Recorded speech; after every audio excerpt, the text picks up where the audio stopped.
Hello. Welcome to Season 8 of The Horrific Podcast. We're two friends who live in different places but share a love for scary movies.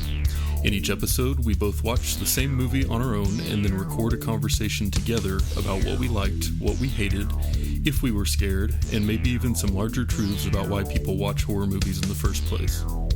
This season, our theme is Make the Wives Pick. Since our wives have to watch these movies with us every week, and often complain about it, we made them pick the movies this season. If you want to see the list of upcoming films and follow along, check out our website at thehorrific.com. Thanks for listening. So I know you probably remember this, but just in case any of our listeners don't, there was a time back in the day where when a movie was new, there was like this large building that you could go to, and it had dedicated rooms for viewing movies that had like a lot of seats that were generally pretty comfortable, had like surround sound, and the picture was like really big, like not like a 70-inch TV, but like a giant like projector thing at one end. And you could buy like snacks in the lobby and take them in and watch the movie and stuff. Anyway, so I know a lot of people probably don't remember that time because it was so long ago, but it was one that I really enjoyed. And Ready or Not is a movie that I saw in a movie theater. Oh, and really? It brought back some good memories of those times. Yeah. When we watched it. Yeah, it's been a long time since we've had those. In fact, the one in your hometown, my current city, is closed down permanently. Oh, I didn't realize that. Yeah, they're permanently closing it. Yeah, it's a pretty wild time.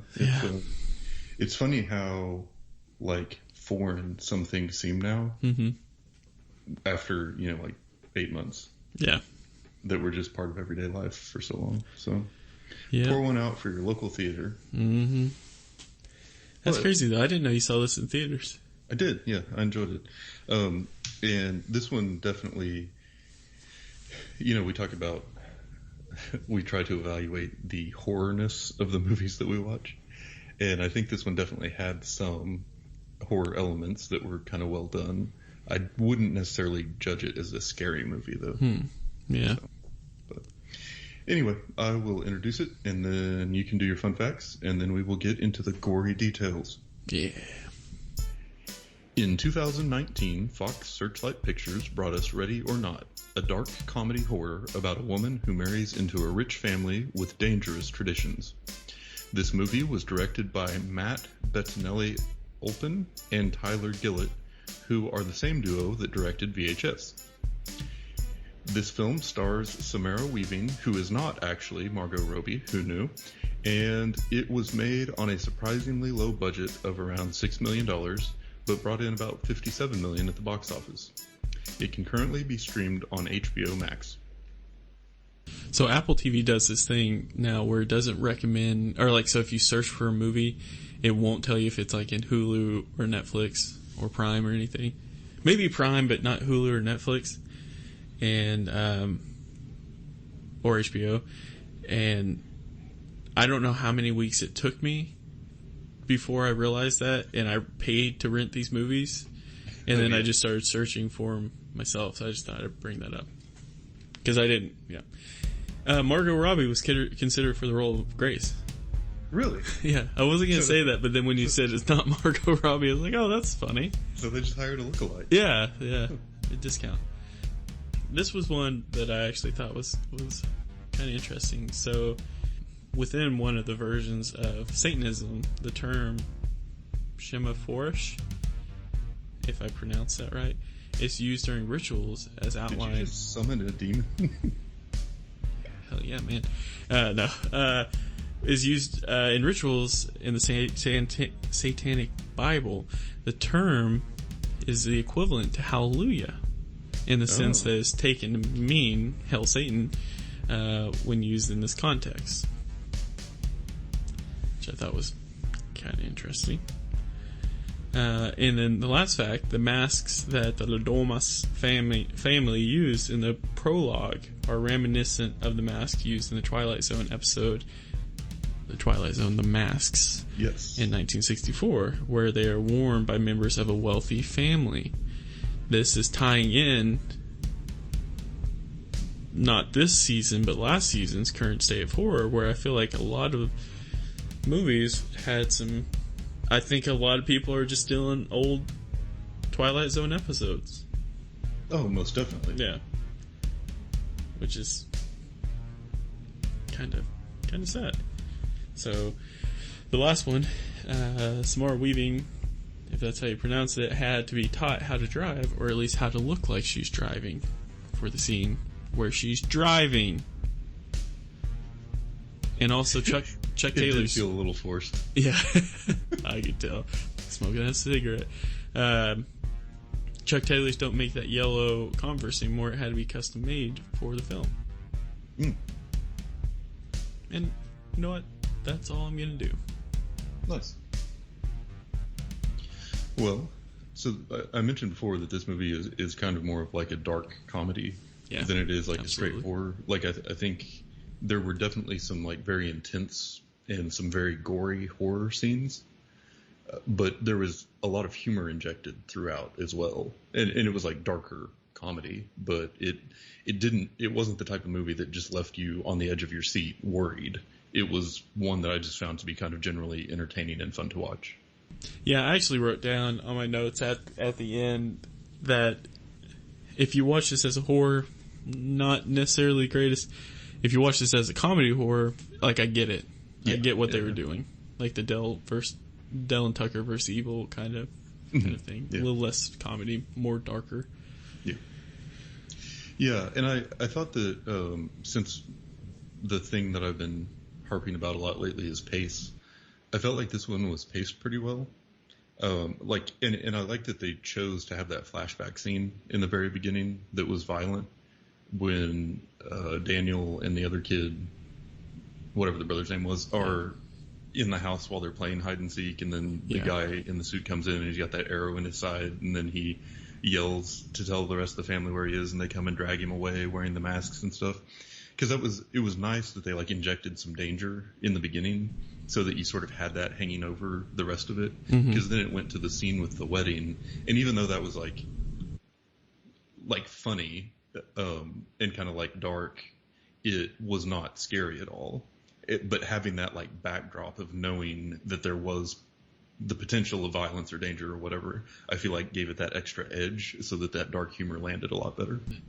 Yeah, with this one starting off like that, it's something that we see a lot, and I guess in a lot of different types of movies, not just horror, but I really notice it a lot in horrors where they give you the heads up, and generally when that happens, you just know like, okay, well, we're gonna have like a section afterward where it's not that intense, and that was what kind of the case here. But that's where they tried to establish like the comedy aspect of it, which I definitely kind of respected, So, I don't know. I feel like sometimes when I have a problem when I watch movies that I feel like why? Okay, yeah. So here we go. Why would we put millions of dollars into a movie and then name it something like Ready or Not? You know what I mean? Yeah. And it's like, they were like, well, what do we want to name this? And it's like hide and seek, and it's like, there's been 30 movies out with that in the past 2 years. What about Ready or Not? And they're like, well, how about Here I Come?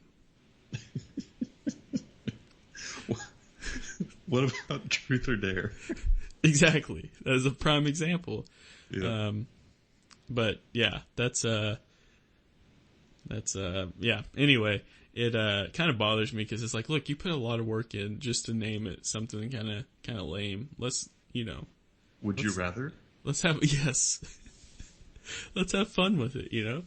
And I don't know. It just kind of gets me.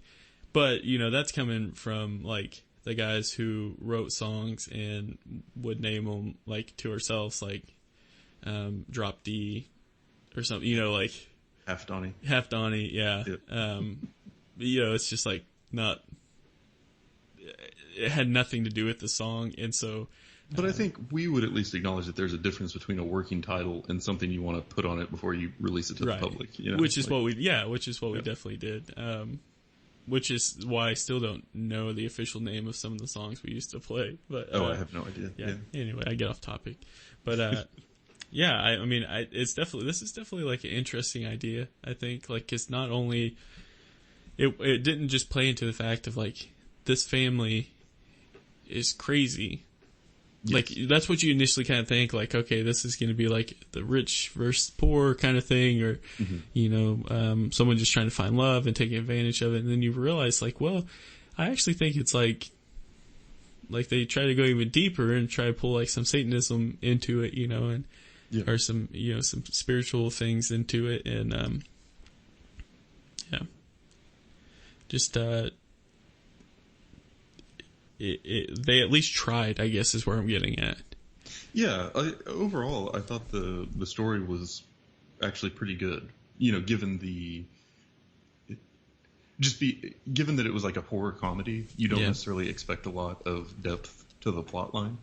It's a lot of times, you know, kind of ends up just being more set up for jokes. Mm-hmm. But I thought this one, it was actually kind of interesting, and they tell the story, and the dad kind of like rolls this out in the beginning about how, you know, some call it luck, but it's almost as though someone has been watching over and guiding them through the years, and how they'd met Mr. LaVale on the ship and said he'd finance anything he wanted if the grandpa could open the box puzzle, and then now for some reason they have to put a blank card in the box and let Mr. LaVale decide what game they'll play anytime someone new is joining the family. And that's like the price that they pay to keep his, you know, good fortune or whatever on their business ventures. And that's it's kind of a ridiculous premise, but I'm glad they didn't go any more into it than they did. Because it's like, okay, yeah, well, that's the thing. We just have to accept to move on with the rest of the plot.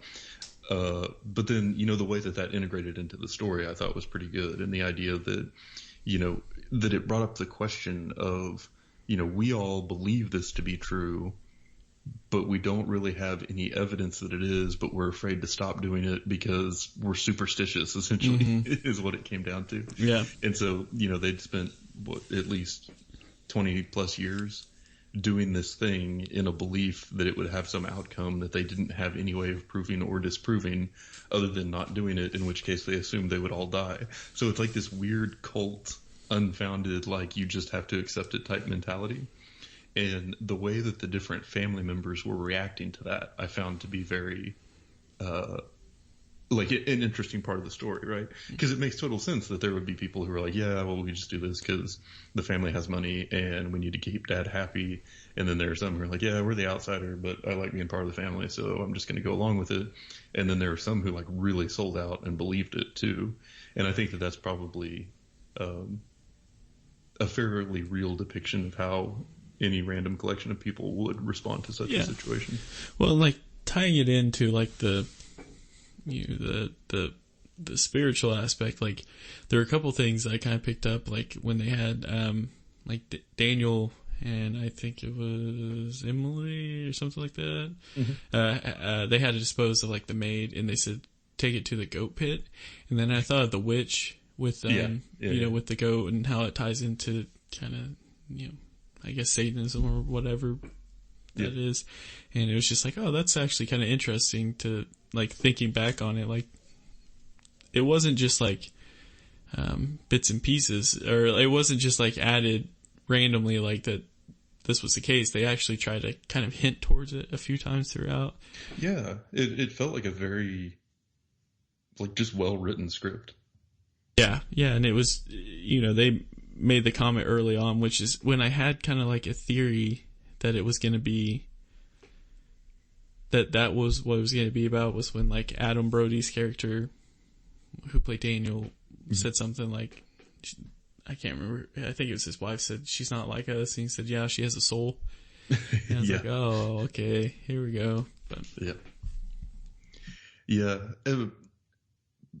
There were also, like I mentioned before, a couple of pretty gory scenes. One of my favorite bits in this movie was totally like not related to the plot at all, but the way they kept accidentally killing the maids was just hilarious to me And it was also brutal. And then they were just so like, casual about it. It's like, oh yeah, it was just another body to dispose of. Right. And, Yeah. But the execution of it was always really good. Yeah. That was like some of the dark comedy thing that I thought was actually pretty funny. Yeah. It's like, oh, that's hilarious. Yeah. And then probably my favorite scene in the movie was when the bride is hiding in the barn, and then she sees the little kid and asks him for help, and he straight up shoots her. Yeah. And so she punches the crap out of him. It just knocks him out. Yeah. But then falls into that pit with a bunch of dead animals. And she's like freaking out and covered in blood. And it really reminded me of that scene like at the end of The Descent. Yep. I thought the same thing. Yeah. But then you see like the corpse of the guy from the movie opening that's down there in the pit with her, which I thought was a nice tie-in. And then she tries to climb out and the ladder breaks, and she of course catches her hand on that nail. Yeah. And that all was just so like cringy and uncomfortable and like good horror, you know? But something that stood out to me about that was I was wildly surprised when I found out that the budget for this was only $6 million. Oh. Because I thought the visuals and the filming and everything were as good as anything else we watched recently. Yeah. No, that was really good. That's crazy. Yeah. Think about. Because, I mean, just for reference, I mean, a $10 million movie in today's day and age, you'd kind of consider like lower budget for horror. Yeah. That is crazy. I think, you know, if you're going to have like a lower budget movie, try not to have like CGI in it. Yeah. You know, and I think that definitely helps out. Although I feel like people are getting better at CGI now with technology, but not except the Conjuring. Yeah. Yeah. Not like this had, you know, a lot there, but, yeah, that makes sense. It also, like, there's a whole bunch of like, kind of like side, like it was almost kind of twisty in the way of like, you know, Daniel was okay with doing this and then he was not and tried to help her. And then like Alex was like the opposite. Like he was trying to save her and then tried to attack her. Yeah. Like I just thought it was kind of interesting with his family. Yeah. Like I just thought it was kind of interesting how they did that. Because like he thought she was the reason why, you know, these people had died, which it was like the most back-asswards way of thinking. Cause it's like, well, it's your dumbass family's fault. Yeah. And like, I feel like unless there's a rule saying you have to get married, then like, just don't. Mm-hmm. Like, you don't have to get married. Like, that's not. Well, yeah, and that was kind of funny to me too when they had like their little heart to heart, and he's like, "Yeah, but I knew it was really important to you to get married." And I was like, "Well, had she had the rest of the story, that might not have been the case." Yeah, no shit. Yeah, I mean that's, you know, if Katie came to me and she's like, "Well, here's the deal," even if like she didn't even go that much into detail, and she's like, "You have to have like a board game night with my family before we get married, or else we can't," I'd be like, "Sayonara. I'm not playing board games." I guess we're just going to continue being roommates. Yeah. Considering I'm not a child, Katie. Yeah. I'm going to go to my room and pout about this now. Yeah. But yeah. Another scene I really liked was, and I thought this was just like creatively shot, where the family is watching the video on the phone that's also, and like the butler driving the car has the other end of it. And Grace kicks him in the head and flips the car. And you're seeing, well, you're like watching it as the family watching it from like the phone in the car broadcasting the video. Yeah. And I just thought that was a really cool setup and a really cool scene. Yeah. I liked it, like when they were talking about, like, we could just use cameras, and the dad or whoever was like, it's against the rules. And they're like they basically said, like, I guarantee you if they had cameras back then, like, why is it against the rules now if they didn't know about it then, you know? Yeah. And then they come to the agreement that that's why they have to use, like, the old weapons and stuff when you obviously have better odds of better weaponry. Yeah. So, I have a question for you. Yeah. Growing up, when you played hide and seek, were you a find a spot and stay in it, or were you a find a spot and then move around? I was a stayer. Okay. Yeah. Interesting. Because when she had her initial hiding place, and was there for like 5 minutes and then was like, okay, I'm over this. Mm-hmm. And then got out. I was just like, that's not great strategy. Yeah. Yeah, I mean, it's like, at least give it a shot. But then it kind of makes sense because you're like, if they find her and she has no way out, mm-hmm. then it's just story's over. Like, it'd been kind of funny if it was like only a 20-minute movie and they found her and they just shot her and it was over and it's just like, oh, that's done. But that makes sense. Yeah. I'm trying to think of a movie that I would consider similar to this one. Because, I mean, it was like laugh out loud funny in some parts, but there were also some really like well done horror scenes. And it wasn't scary, but it was like a fun to watch horror comedy. But to me, it felt, I don't know, to me, it didn't really feel in the same vein as like Tucker and Dale versus Evil.